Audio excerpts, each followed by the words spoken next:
The year is September 6th. Well, the day is September 6th, 2006. And for some reason, that day sticks in your craw. Why is that, Jonathan? That was definitely the worst day in my professional career.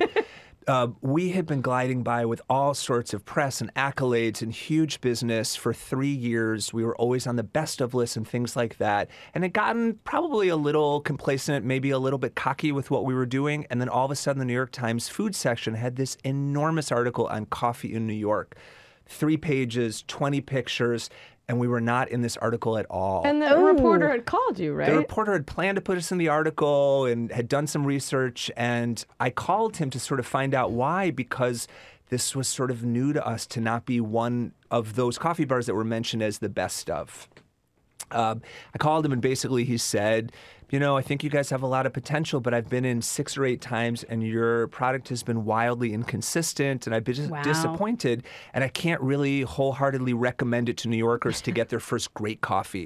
Oh, my goodness. If that's not a slap, I don't know what is. Yeah, it was pretty upsetting. It was pretty jarring, but looking back now, we realized it was probably the best thing that could have happened to us, because it really made us stop and sort of say, how can we be the best? Have we lost our way? Have we lost our vision? And what can we do to make sure that never happens again? How did you respond? What was the first thing you did? The first thing we did is we really took a look at what we were doing, what our training program was, how hard we were pushing our staff, and sort of stepped outside and said, you know what, I think he's right. It's time for us to work harder and not to just get by because we've been a critic's darling for a couple years. The world was changing, New York coffee was changing, and we had to sort of find a way to both ride the wave and to sort of define the wave. And yeah. So did you try to get more different types of talent? Did you try new equipment? What did you... We sort of did everything. I mean, really we went back to the basics and said, how can we retrain our staff? How can we hold them accountable to make sure that what they're doing is the very best that can happen in the industry?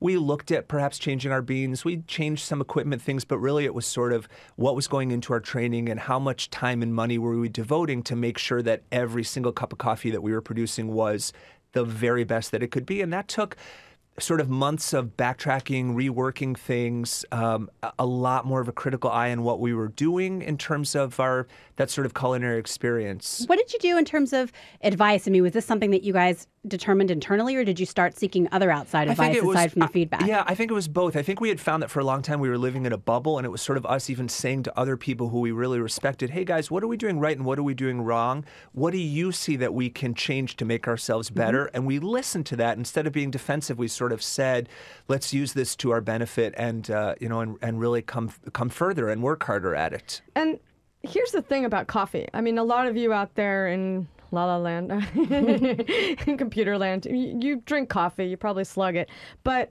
you may not realize that there are about 140 factors that go into a good cup of coffee, if I'm not mistaken. Yeah, it's a really complex food product, and the preparation of it, especially when you're talking about espresso beverages, is very difficult. It takes, for us, 3 to 4 months to train a barista to sort of be able to serve drinks up to our standards. And we had to sort of shake it up and do that again. Yeah, it is amazing. And so was that training that you instituted after you had this big wake-up call? We'll talk about that after. Yeah, okay. All right. Jumping the gun. Yes, you are. So let me just recap the lessons here. If you want to wake up and smell the coffee, so to speak, you really have to be humble. You have to not sit on your laurels. You have to ask people with humility, what am I doing wrong? What can I be doing better? And you have to recognize that you always have to be trying and striving to achieve excellence. It doesn't just, you don't just get to a point and then relax. So true. And so I think that's the lesson here.